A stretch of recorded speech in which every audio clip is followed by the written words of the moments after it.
Jangan kaget ya kalau di Indonesia akan ada hujan salju. Sekali lagi, jangan kaget kalau Katulistiwa akan bersalju. Memang Sontoloyo ini nyeleneh informasinya. Banyak yang bilang ngawur atau ngayal. Namun kalau bicara ada fakta dan data yang berbeda sumbernya dari berita-berita mainstream, Anda harus mulai berpikir. Penyiaran berita mainstream hampir semuanya dikendalikan globalis dan negara dikuasa yang punya agenda propaganda. Maka informasi yang diberikan Bosman jadi terlihat aneh dan ngawur karena memang berbeda sumbernya dengan berita mainstream. Kembali ke climate war atau perang cuaca. Bukan saja perubahan cuaca ya, altered weather. Perang cuaca akan membuat arus angin dunia berubah. Bukan sekedar climate change atau perubahan iklim karena kebodohan dan kecuekan manusia rendah kepedulian alamnya saja yang membuat dunia semakin panas. Bukan, ini lebih kejam lagi. Jauh lebih kejam dari perbuatan Rangga meninggalkan cinta tanpa pesan. Namun ini adalah perbuatan manusia egois, pemimpin egois, negara besar egois, dan globalis cabal egois, yaitu para Thanos yang ingin menjadi penguasa, turun tangan dengan sengaja memasang alat menggeser angin, cuaca, terganggu keseimbangan alam secara global. Inilah yang kita wanti-wanti apa yang akan terjadi setelah pandemi virus berkepanjangan, manusia ditimpa masalah lagi dengan cuaca yang kacau hingga tumbuhan tropis bisa mati, makanan bisa langka. Food war terjadi setelah climate war. Kali ini efeknya lebih mematikan dari pandemi COVID. Center ekuator bergeser, tengah bumi bergeser terhadap matahari. Dunia koplak sampai manusia sadar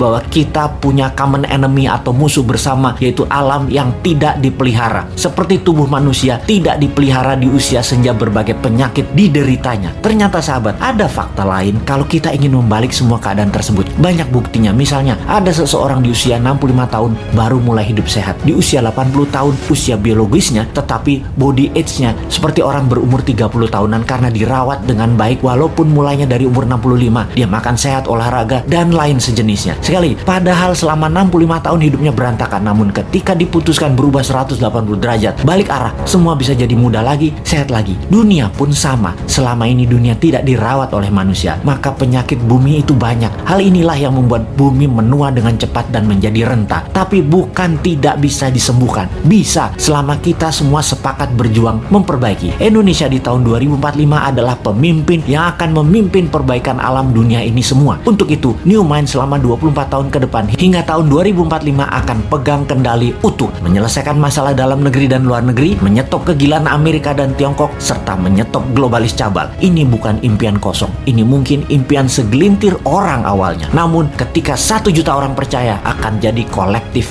belief. Ketika 10 juta orang pertama, kekuatan keyakinan makin besar. Dan ketika 100 juta orang percaya, maka Indonesia akan bergetar. Ketika 270 juta orang Indonesia percaya, Indonesia menang. Dan ketika 1 miliar manusia percaya, dunia semakin sehat. Ketika 5 miliar manusia sepakat, maka dunia damai selamanya. Saat ini, silahkan kalian percaya dengan pejabat yang mendukung penyedot nikel dari tanah air tercinta ini hingga 3 tahun ke depan, supaya musnah cadangan nikelnya. Silahkan dukung. Tapi kalau mau Indonesia baru, dunia baru, siapkan konsep bernegara yang membuat Indonesia akan menjadi negara superpower. Ubah pola pikir lama dan semua pejabat incumbent, termasuk yang mencalonkan di tahun 2024 yang dari incumbent. Mereka semua pikirannya lama. New Mind, siap!